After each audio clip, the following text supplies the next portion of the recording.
Greetings, everyone. George Lamie here from Sea of Tranquility. Welcome to another episode of 4Fusion Song Battle. I am, of course, joined by the co-host with the most, Mr. Eric Porter. And joining us today, helping us figure out the difference in these fusion tunes, is a guy who's responsible for something we call Curlis Mania, Tom Curlis. What's up, Tom? Hey guys, how are you? Thanks for having me. Tom's a friend of ours. We've been over at his place. Both of us have several times. Encourage you, if you don't know his channel, go check out Curlis Mania on YouTube. Lots of good prog discussion, occasional dips into fusion. Tom's not what we call a hardcore fusion guy, but he likes what he hears, and he's on the path. Let's put it that way. We're working on him. I'm just a newbie, man. I'm learning. I'm learning. You're in that fun stage where everything's new. Yes, exactly. So, like many people, you started in the 70s. So when Mhm. I decided to do a 1975 classics bracket for the 50th anniversary. I thought, yeah, 70s, that's in Tom's wheelhouse. So let's go with Tom. Um, these are the tracks. You have Fred from the Tony Williams Lifetime. It's going to be taking on Chick Corea's Night Sprite from the Leprechaun album. And then you have Rocks from the Brecker Brothers, their self-titled album. It's going to be going up against Nyctophobia from the 11th House. So let's start with the first bracket and go with our guest here. Tom, what do you like out of Fred and Night Sprite? Oh man. Well, um, I had mentioned before we started filming that with Fusion, it's tough because the more you listen to Fusion and the more you listen closely, the more you think you make a decision, and then you start listening more, and you're like, wait a minute, this is way closer than I thought it was going to be. Um, so I'm going to start with Fred. I did make notes, so I'm just going to go with my notes. Fred is a great composition. It's got themes in there, it's got dynamics, it's got swing, it's got groove. I don't know how else you what else you could ask for in a song. I love the opening theme, that mellow ding ding ding. I mean, it's an Alan Halsworth song, first of all, which Alan's one of my heroes. I mean, he's amazing. So for him to, he wrote the song and it's got this slow build and all of a sudden it explodes, right? And it slides into a keys solo by Alan Pasqua. Is that how you say his name? Yeah. It's like two Allens and two Tonys, um, which is interesting on this. I noticed that. So, but it's a tasteful rhythmic solo.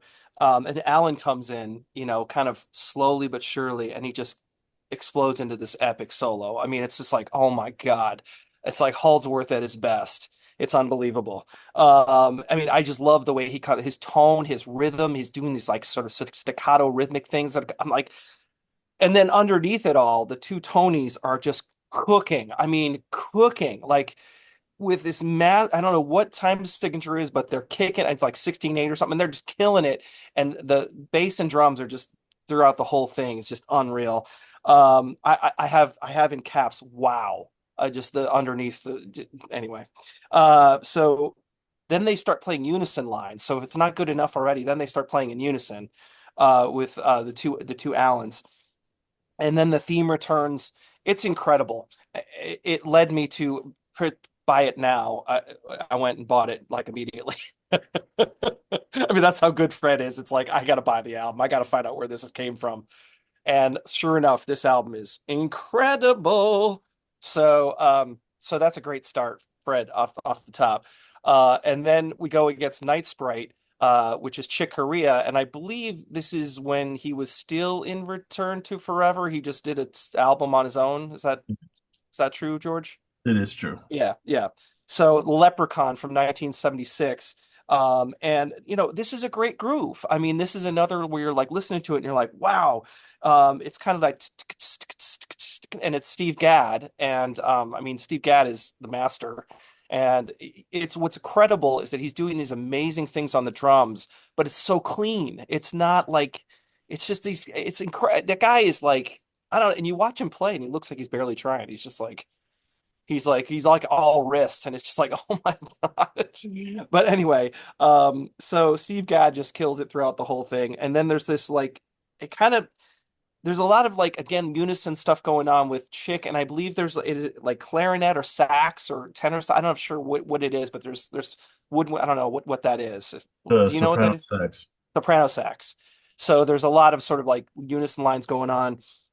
Um, and slinky bass, a lot of kind of cool doubled lead horns and slinky bass. There's also several themes that kind of run through this one too that I enjoy, like melodic themes, and that's what I love in the fusion is when there's melodic themes that kind of pull you back in. Okay, there's the soloing going on, and then they kind of pull back and go into the theme again, which they do on both of these songs.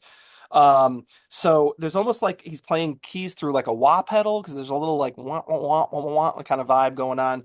Um, and it breaks down quite a few times at the 138 mark. Chick does a solo on like I think it's a synth. It's kind of like doing like a synth solo almost. Um, and crazy unison lines going on with Gadd. Again, the same kind of vibe where the rhythm section is also cooking throughout the whole thing. And it's crazy tight. I mean, I have that on, it's so tight. It's like, how many times do these guys have to rehearse this song to get it right? But I don't know. But it's probably also just the sheer talent on display. We can't Um, think as mere mortals with these things, Tom. It's yeah, they're yeah, kind of yeah. beyond. Yes. Yes. It's like I am just like a Padawan and they are just like, it's like I don't know what to anyway, you're right. It's insane. So there's like a mini drum solo at like three on the 338 mark, and then it goes into like another theme, and then it comes back and it kind of ends. But so both of these songs incredible. I'm making this long, but both of these are incredible. And at first I thought Fred had it by a long shot, but I'm still going to choose Fred, but it's a lot closer than I thought originally. I was thinking at first I was like, oh, Fred's killing this. But no, it was close, but Fred still wins that bracket for me. So there you go. I know what you're going to say, Eric, but what are you going to say? Well, I might surprise you a little bit. I did go back and listen to this. I think even before, everyone, it's hard to revisit. We're always listening to new music, but I believe Matteo Mancuso threw a video out there of him doing some Fred. He might be doing it in his live shows on this tour. Um, Wouldn't so I surprise. went back, listened to the Tony Williams album prior to this show, so I had it in my head. And as a guitar player, I think one of the things I wanted to point out is don't skip out on Pasqua's solo so you can listen to Holdsworth because the keyboard Yeah. solo is fantastic. Tom, you mentioned how, you got the Allens and the Tonys, and I looked at it kind of the same way. They're really propelling this track. I mean, this track, you kind of have that the bell sound to start things off with the guitar and the keyboards. It's just one of those things that once you've heard this song a couple times, and this doesn't always happen to me with Fusion, there's a retention issue that's probably a personal thing. This is a song that I'm able to retain, and 6 months down the road, I can hear it in my head. And of course, the Holdsworth Swarm comes in, and he just goes to town, which that's Alan, but it's a great tune. I've always enjoyed this. And then going up against Chick Corea, the thing I like about Chick compositionally is there's so many things going on, and yet if you're not listening to listen and just listening to enjoy it, it sounds great. And then when you sit and just listen to it, you're like, wow, the bass is doing this, the keys are doing this, there's horns, there's guitar, but everything works, everything locks in. Great rhythm section. You mentioned Steve Gadd. I really like the bass in this. You kind of have that funky intro, great bass line, tons of energy. Um, Unison lines, Tom, you were saying it for both of them. This has it as well. Um, I love the precision, not only of the song, but for some reason the ending, as tight as the song is, the ending even just sounds more tight to me when they end this track. I'm with Tom. I'm gonna go with Fred. This was the only album that I don't have of the four, or album that the songs are from. I don't have this Chick Corea record, but as Tom bought the Tony Williams, I'm sure Leprechaun will be finding its way into my collection one way or the other very soon. So I'm going with Fred on this one. You guitar players. Oh boy. It's so predictable. Yeah, a little bit. But Fred is basically a fusion standard for a reason. It's how many bands have covered it. It's on an album that's so revered. It's a great song. Both of these songs lay out like they have two verses, like standard verses, and they both have two soloists. You got on Fred, you have Pasqua with a Rhodes solo, and then Holdsworth just annihilating everything. And this is like in Holdsworth's his glory years, basically. These like 75 to 79 kind of area. This is a period of Alan that everybody loves, and for good reason. It's just a great song. The chords progression is so simple but memorable and pretty. It's a freaking masterpiece, no doubt about it. Night Sprite is you know, it's you got the some of the artifacts of the day, like you mentioned, the keys. That's a clavinet, I think, that's doing that weird tone. Yeah, the And the soloing is on the Moog, mini Moog, it sounds like.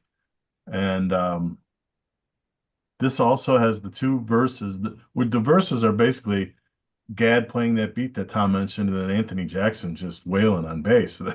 That kind of stands for the lyrics, so to speak, is him improvising bass lines.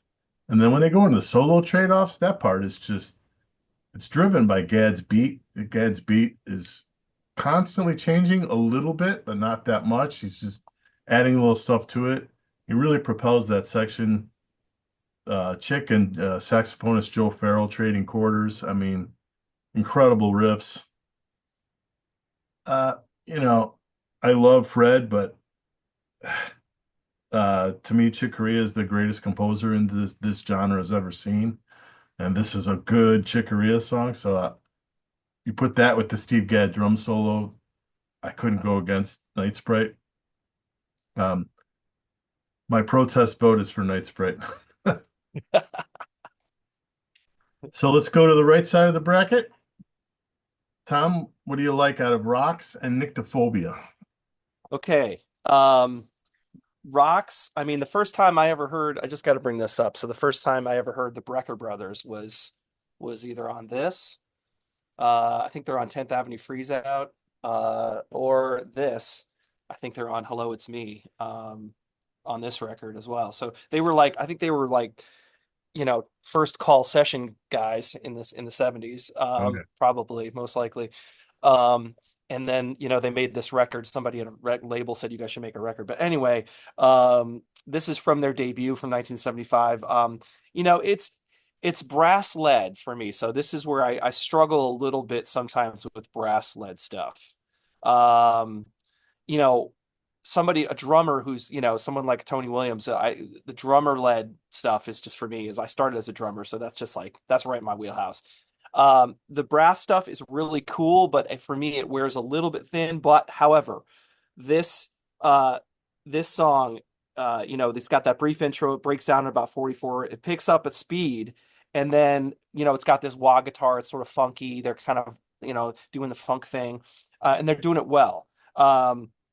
And man, again, we talked about tightness earlier. It's like these horn lines are just ooh, they're like perfect. Like they're playing them so tight and so perfect and so on the money.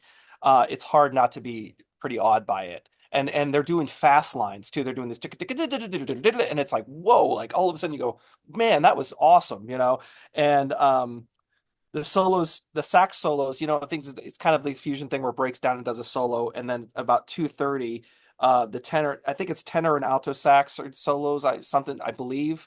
Um, and they sort of trade off, and it's pretty impressive. The soloing is very accomplished and smooth. At times at times this song kind of reminds me of Steely Dan on steroids, like with no vocal. So like no, like sometimes I hear a little bit of Asia going on, like with the way things are, I don't know, but again, on either on steroids or too much coke or something. I don't know. It's just it's a much different volume, different intensity level. Really impressive musicianship all around, as with every track on this in this competition, and a very tight arrangement.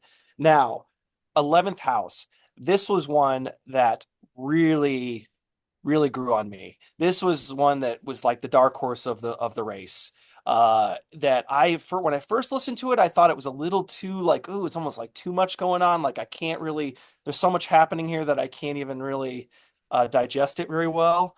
Um, and I'd heard of Larry Coryell, but I didn't know like, and I read up on him and I realized that he could have been the John McLaughlin. Like I didn't know that he turned down the Tony Williams Lifetime gig or something like that, and John McLaughlin took it, and then he ended up playing with Miles on all those records because of that or something like that. So if Larry had said yes, he could have been that guy. But anyway, he still became super famous, obviously. And this was his band that he formed, and he was like, okay, I'm gonna do the fusion thing. And anyway, this song starts out swinging and comes in just fast and furious, just hits you like a punch. And with a full brass section happening like right away, crazy drums. I mean, the drums are insane as usual. And it's, Alphonse Mouzon, is that how you say it? Who's on, I think. Mouzon. Um, I'm showing my newbie fusion roots here. But he's amazing. He's unbelievable. I'm learning. He's unreal. Yeah. Surprisingly rocking this song. I love the guitar tone. I love that he's got sort of like this almost like overdrive, almost distorted tone. Um, and it what hit me was when I was listening to this over and over, I was like, this almost, again, like I said, the other one was like Steely Dan on steroids. This one's almost like early King Crimson on steroids. This is almost like, at times, almost reminds me of like the Michael Giles sort of like Court of the Crimson, like Schizoid Man, like, but like with jazz chops and going crazy. Because he's got that early Fripp kind of tone at times. Um, but the cool guitar, there's like amazing guitar lines matched with saxophone, and they're just doing these again, the unison thing again. It's unbelievable. So I have to go with Nyctophobia. That's my vote on this one. I repeat on repeated listens, I was like 11th house wins. So there you go. Well, Eric, did Joyce influence you too much, or what are you going to do? I was telling George, we've only done two of these. And I create an Apple playlist so that I've got those four songs going, whether I'm in the car or whatever. Was riding with my wife, who loves, she's more of a straight ahead listener, but she always loves horn stuff. Average White Band, Casey and the Sunshine Band, I mean, stuff like that. She just loves horns. She heard this. I play this stuff for her. She asks what we're talking about on the shows. I don't know how much she liked the other three, but she liked this one. And it surprised me because this has a lot going on. It's an insane tight horn arrangement. You got that funky clavinet, I think, going again. What I really like about this one, which is something I probably don't pick up on very much, I thought the percussion was fantastic in this. So a little of that percussion going on all the time, and another bass line that really grabs you, and even the rhythm guitar. So I think compositionally, this one, I was like, wow, these guys are really something. I even sent it out to some friends who were trumpet players in high school, probably haven't played a trumpet since, but I know they love horns, and they were digging this. And same thing, I'm getting, oh, Average White Band on steroids, and but phenomenal. And I had been familiar with this Skunk Funk, which leads off the album that this is on, and everything else. I've listened to these guys before, and I have found myself really, really enjoying horns where it was not ever my thing. And now I think it's more of the integration of all the different instruments doing their thing. Like even in here, the rhythm guitar is great when you sit back and listen to that rhythm guitar. And then you had Nyctophobia from 11th House and Larry Coryell.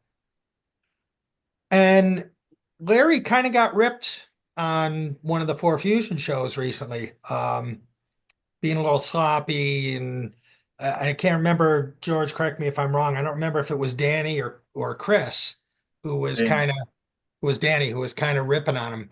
And I have really found myself really getting into Larry Coryell. He's probably um, of those four, the four fusion guys that are kind of that 70s, he's probably the one I had listened to least. And now I really find this era of his I really like. I like 11th House. I like some of those solo records I like his rawness, and I think this one has a real rock energy to it. There's almost a chaotic feel, very high energy. And again, the integration of the instruments, I love it. I felt as much as I love guitar, I felt maybe compositionally.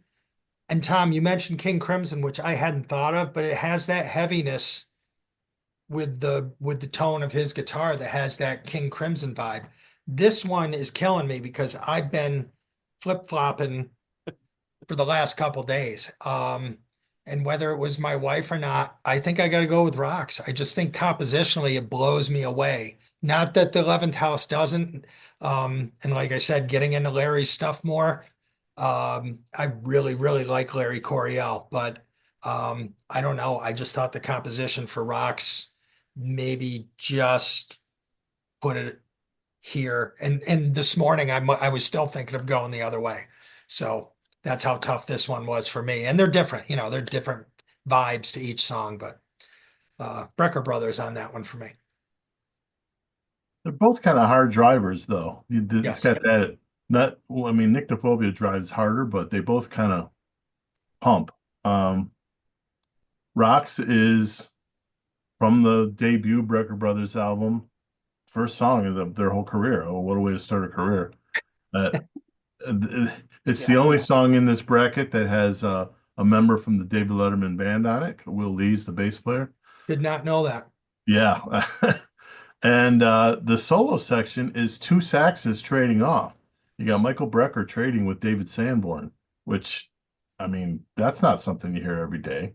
It's usually you want to put two guys of other instruments against each other. But I found that interesting. And they both, like Tom said, the lines are so silky smooth that it, they're both so professional sounding.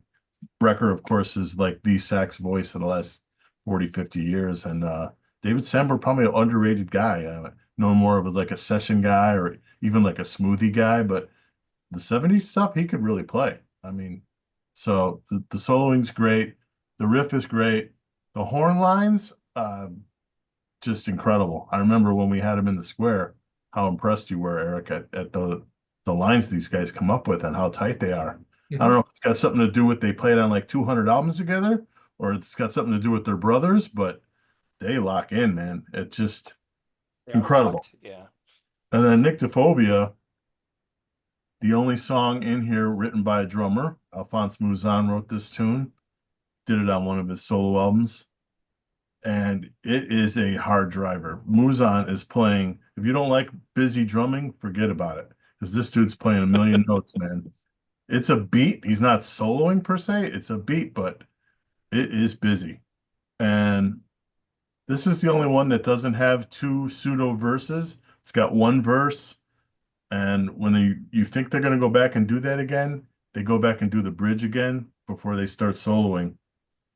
Um, Coryell's solo is a good solo, and then you have Mike Mandel's keyboard solo. I like his patch on this. It's cool. It's a very good song. What I like about it is it's dark. Some of the parts are dark, and you don't always get that with Fusion. A lot of major key stuff, but this has got the minor key stuff.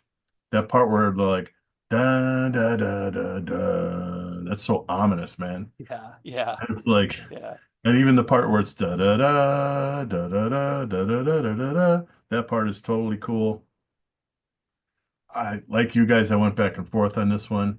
Thought sure I was going to go rocks, but in the end, I'm going Nyctophobia.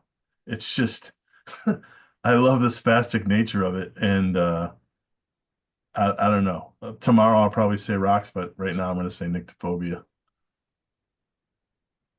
So that leaves us with a Fred versus Nyctophobia final. Where do you go, Tom?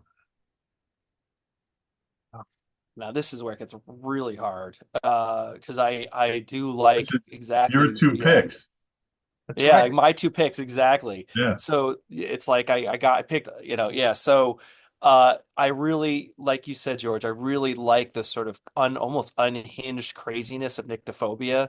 And when I actually listened to Level One, I listened to the whole record, and I just love that album. That's another one that's on order. It's not here yet. I can't show it. It's not. It's on its way. But it's I love that record. I think it's really good. And like Eric said, I'm really getting into Larry Coryell really quick here. Like I don't know how I just think he's cool. He's got like he might be the most rock of any fusion guy I've ever heard. He's got a little rock in him. So Nyctophobia is pretty cool. And like you said, it's got that weirdness to it and that sort of darkness to it, and it comes out swinging, and it's just never lets up. But Fred is just like you said, it's I mean, Fred is unbelievable. Like Fred, I could listen to Fred on repeat for like, and I think I did. We're getting ready for this about 10 times in a row, and I didn't get tired of it. It just, I don't know, there's something about that. And like you said, Alan, just at his absolute height, just just burning it down and just seemingly effortless. And I just love the theme. I love the composition of it. We talked about composition earlier.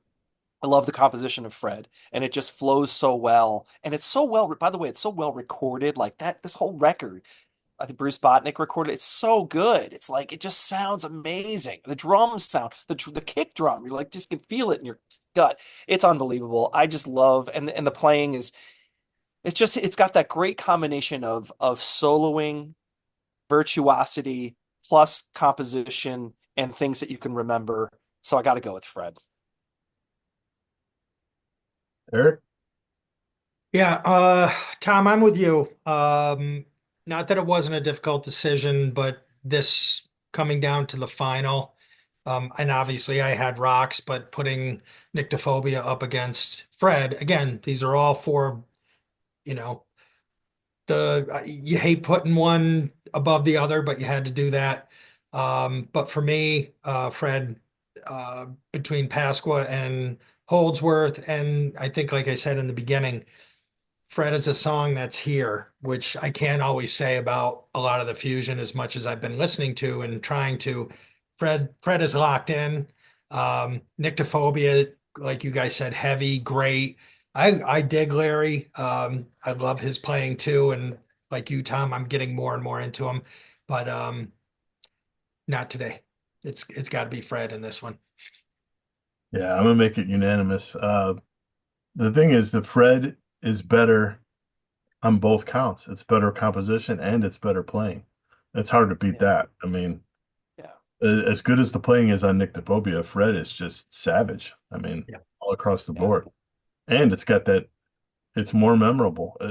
Nyctophobia sticks in my head, but not like Fred does. Fred is, it's a classic for a reason. That's all you can say about it. It's just a great song. So that it won is no surprise to me, and it wouldn't have mattered if it was Rocks either. I think Fred was going to beat whoever was on that side of the bracket. Yeah. So I felt the same way in the end. I felt like Fred was going to sweep regardless. yeah, I knew whoever won the left side of the bracket was going to win. I was looking at the other Yeah. side going, I don't think you guys can hang with those guys. Yeah. So that's our 1975 classics bracket. Um, Hopefully you guys are enjoying this show. It is a something to get you over in between the episodes of the big show, which are the first Friday of every month. I want to remind everybody. But we want to thank Tom for coming on. Yes. Good to see you, Tom. Yeah, we'd like to return the favor. He's had us both on a couple of times over by him, so it's cool to be able to have him over here by us. Yeah. Thank you guys. Thanks for having me on. It's really been fun. I enjoyed it. I'm super glad Yeah. I thought of you. That Keep Yeah. listening. yeah, I'm sure I definitely will. yeah. I'll keep with the suggestions. Keep feeding me.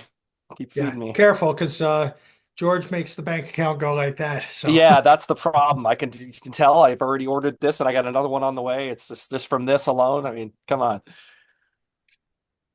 Well, all right, guys. Visit us on the web at seaoftranquility.org. We're on Facebook. We're on YouTube all the damn time. Please subscribe if you haven't already and click on the notification bell. And please do hit the like button. Um, Below, we got all the options so you can support the channel. You got the Ko-Fi, you got the membership options, you got the Cameo page. You guys know the drill. You've been around here. For our guest, Mr. Tom Curlis and Eric Porter, I'm George Lamie. Thanks for tuning in. We'll see you soon.